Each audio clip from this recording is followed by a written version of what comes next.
মধ্যরাতে হঠাৎ চোখ খুলে গেলে আল্লাহ তাআলার দুইটি নাম পড়ুন, তারপরে ফলাফল দেখবেন আপনি নিজে অবাক হয়ে যাবেন।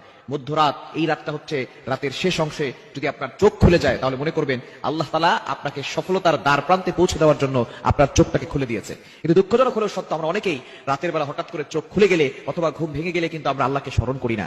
এই সময়টা হচ্ছে সবচেয়ে গুরুত্বপূর্ণ সময়। বুখারী শরীফের বর্ণনা, নবীজি সাল্লাল্লাহু আলাইহি ওয়াসাল্লাম জানিয়ে দিয়েছেন, নবীজি সাল্লাল্লাহু আলাইহি ওয়াসাল্লাম বলেন, রাতের শেষ অংশে, মধ্যরাতের পরেই রাতের শেষ অংশে যখন রাত একেবারে গভীর হয়ে যায়, এই সময়টা আল্লাহ তাআলা প্রথম আসমানে চলে আসেন এবং আল্লাহ তাআলা বান্দাদেরকে ডাকতে থাকেন, কার কি লাগবে আমি আল্লাহর কাছে চাও।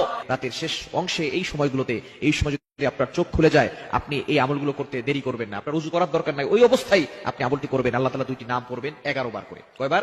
এবং দুইটি নাম পড়ার আগে আপনি 3 বার দুরূদ শরীফ পড়বেন।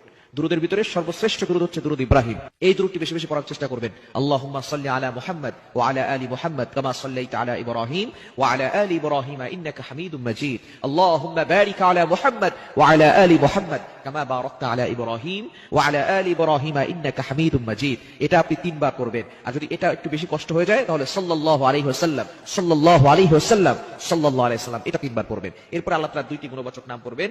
আল ওয়াহ্হাব, এটা পড়বেন 11 বার। আর হচ্ছে ইয়া ফাত্তাহু, এটা পড়বেন 11 বার। এই দুইটি নাম পড়ে আপনি আল্লাহর কাছে দোয়া করবেন, দেখবেন আল্লাহ তাআলা আপনার সকল চাওয়া পাওয়াগুলো কবুল করবেন, আপনার নেক আশাগুলো আল্লাহ তাআলা কবুল করবেন।